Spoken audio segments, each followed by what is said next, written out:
Okay, so today I'll be asking you a few questions about the use of virtual lab in science. Okay. I know you're a science teacher, and you use virtual lab for science. Yes. Tell me about your education. Okay, tell me about your educational and professional background. Okay, my educational background, I received a bachelor's at Alabama A&M University, a master's of arts at Clark Atlanta University, an educational leadership specialist at Lincoln Memorial University, and recently my doctoral degree at Argosy Atlanta, concentration educational leadership, higher education. Oh, that's very impressive. Yes, It's very thank you. impressive. Thank you. So I'll ask you the follow-up question on that. How did you become an educator? Well, actually, my experience, I was down the pre-med pipeline in college, and I would always be helping students for tutorials. And so I kind of thought about, did I really want to go to medical school because of the time frame? But I found out that I ended up spending the same amount of time through the pipeline that I had gone through. But I like to help students in tutorials. And so I decided to change my major to biology, which I say biology, Right. but I decided to go into education and teach the sciences. So it was because of my experience being like a lead in tutorials, which caused me to be able to move into the education field Oh. for science. Good. So what is your teaching philosophy?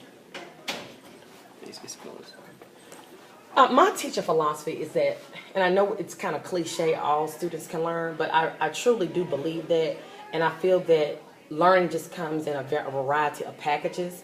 Some students may open it at different times, the way that they learn, and so you have to meet students where they are, whether, because you have I have a vast array of students in my class, ranging from gifted to ESOL to special ed to general ed in one class, particularly my fourth period class.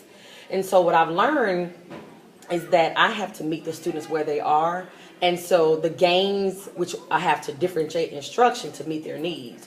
So my philosophy is the cliche, all students can learn, but you have to meet them where they are, find student interest, and use a variety of techniques to be able to pique their interest, such as student interest surveys, look at their learning styles. And also, I like to ask students how they learn in various ways that I can assist them. For example, I noticed one student, and she's struggling in my class, and on the paper test. And so I was just doing like an open note quiz, which was an auditory quiz, and she answered all of the questions. So I said to the student, she said, I really have a hard problem reading the test, but I know the information. And so she said, well, could you just read my test to me? I said, well, I couldn't do all of them, but I can tell you this. Come after school and we can make those accommodations. And so she did that, and she made like a 70, which was better than the 20s that she would normally make. Right. So that's just one example. Oh, okay. So how do virtual lab fit within this philosophy of yours of teaching? I use virtual labs quite often because students like to use to view the visual aspects of it, and then this is a technology society with our students. And so, first of all, it's fast and efficient, and I don't have to prep the lab, and it still gives me the same quality of instruction as opposed to doing a kinesthetic lab. The students are able to see the results. I don't have to do the prep time behind it, and it's efficient, and it still allows me to stop the video, be able to question them, and to be able to dispel any misconceptions and then continue the lab. So it's fast, efficient, but also it provides a quality instruction as well.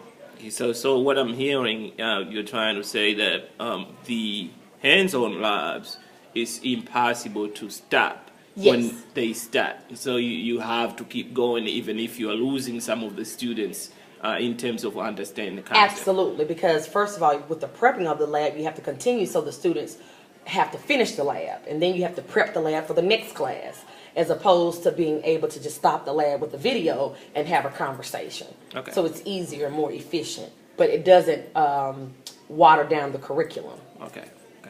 Oh, so did you get any professional development, or did you receive any professional development that has helped you to be effective using Virtual Lab for teaching? Actually, no, I just kind of learned it on my own. It would have been great as I think about over my teaching career. I've been in education for 10 years, and I haven't received any professional development now that I think about it. I just kind of either learned it on my own or collaborated with teachers. But no, as far as professional development, no, I haven't received any. So that's what I hear from a lot of teachers. There's no really professional development, but we're using Virtual Lab. So probably we're missing some of the benefit because of the lack of training. Okay. Absolutely. Right. So I'm going to move forward here Okay. and ask you, how do you see as barriers for using Virtual Lab with your students? Well, not in this school particularly, but I had a lot of technology issues in my previous school. Sometimes the technology would not work. Now, I do have a problem sometimes with the laptops. Now, as far as the overhead projector, that works. But with the laptops, some of them work and some of them do not work. And then with the computer lab, it may be booked. So that would be my only limitation. The use of the laptops, because sometimes students like to be able to, maneuver themselves as opposed to me doing it. Right. But a lot of the laptops don't work. So that would be a limitation. Okay, so what about the benefits? The benefits allow them to be able to drag and use the keys themselves to be able to maneuver as opposed to me doing it on the Promethean board. And so a lot of the virtual labs that I've seen allows movement and animation for the students to be able to drag and things of that nature to assess student understanding compared to me doing it with the Promethean board. So they're able to demonstrate their knowledge as opposed to me demonstrating the knowledge as a teacher using the Promethean board. So you're trying, what I'm hearing is you're saying that students are able to construct their own understanding. Yes, as that's they exactly use what I'm Virtual saying. Labs. Absolutely. Okay. So my last question for you today is, what adaptation do you make to ensure that all students in your class benefit from Virtual Lab? I have to adapt by, I may have to reinforce that lab. For example, we used an enzyme lab that was a virtual lab that I found for McGraw.